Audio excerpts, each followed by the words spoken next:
Alvin Lim, penetapan tersangka Panji Gumilang dalam kasus TPPU, cacat formil dan dipaksakan.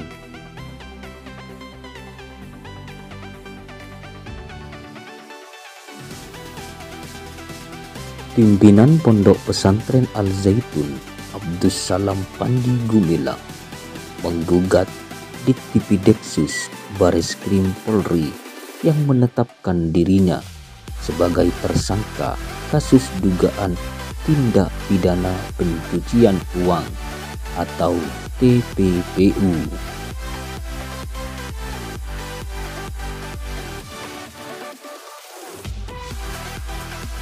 Panji Gumilang melawan melalui pra-peradilan yang diajukan Panji tersebut digelar di Pengadilan Negeri Jakarta Selatan.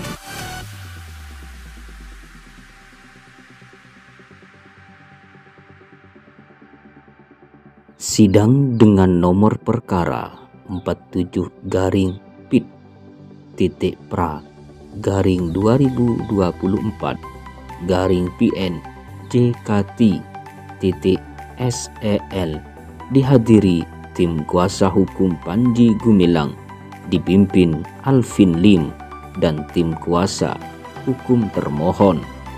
Dalam petitumnya, Panji diminta majelis hakim membatalkan penetapan dirinya sebagai tersangka TPPU karena dinilai tidak memiliki kekuatan hukum yang mengikat.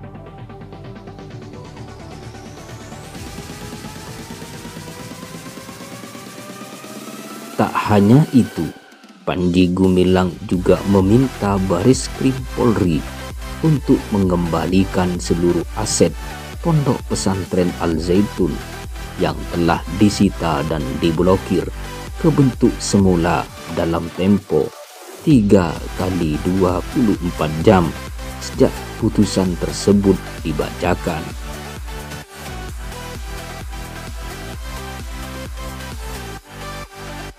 Panji Gumilang juga memohon agar segala hak hukum pemohon dan harkat martabatnya dipulihkan.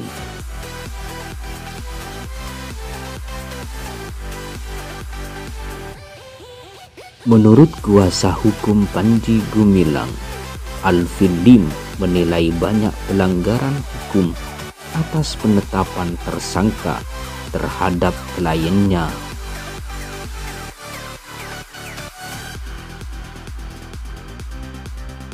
Banyak catatan dalam penetapan tersangka di dalam sidang tadi. Dua yang krusial. Pertama, penetapan tersangka harus berdasar dua alat bukti yang cukup. Kedua, seseorang ditetapkan sebagai tersangka harus memenuhi unsur pidana secara material, ujar Alvin Lim.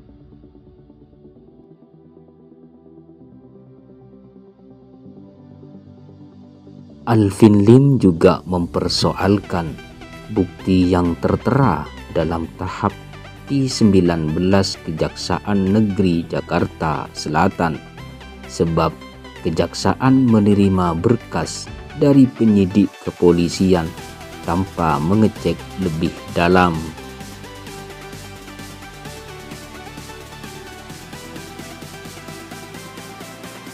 Kalau Anda tidak percaya pada Lauer, ya silakan saja, karena dipikir Lauer membela kliennya. Tetapi kejaksaan ini lebih netral. Kejaksaan menerima berkas dari kepolisian dan diberikanlah petunjuk bukti surat bernama P19, kelengkapan formil dan material, dan bisa dibaca di P19 di kejaksaan, lanjut Alvin Lim.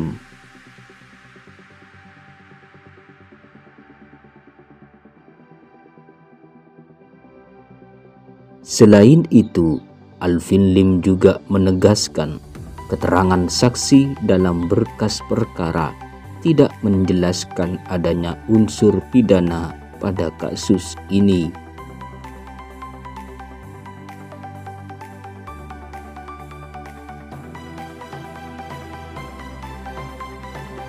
Benar tidak kejaksaan menulis bahwa 1.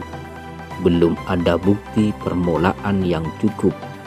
Tidak ada itu 2 alat bukti. Keterangan saksi tidak ada unsur pidana. Jaksa menyatakan perbuatan yang tergambar belum mendeskripsikan tindakan pidana. Bagaimana melakukan penyidikan kalau itu belum memenuhi unsur pidana, ujar Alvin Lim.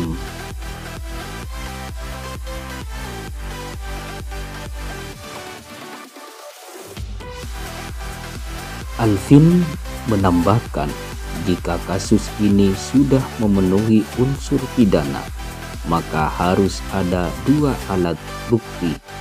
Saat dipelajari timnya, Alvin menemukan fakta bahwa belum ada bukti.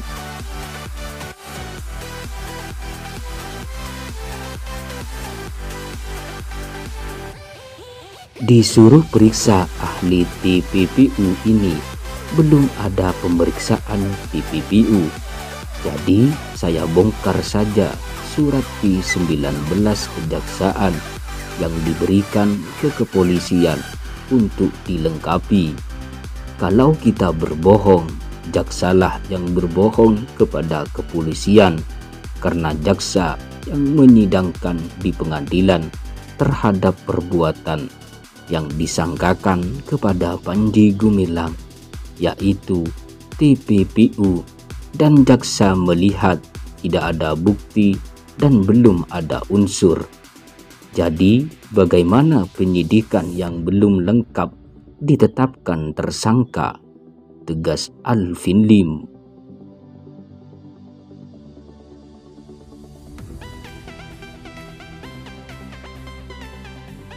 Soal perkara TPPU Panji Gumilang, Alvin Lim mengatakan hal itu tidak bisa berdiri sendiri atau terkesan simsalabim. Panji Gumilang ini mencuci uang. Uangnya dari mana?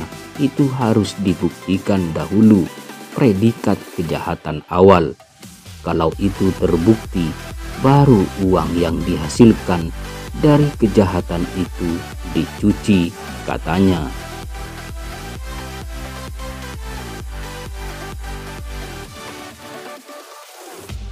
Penggelapan tidak mungkin terjadi tanpa ada pihak yang dirugikan. Nah, ini yang lapor tiba-tiba polisi bernama Abdurrahman yang bilang ada penggelapan. Memang dia polisi dirugikan. Apakah digelapkan? Kan tidak. Masyarakat harus smart, ujar Alvin Lim.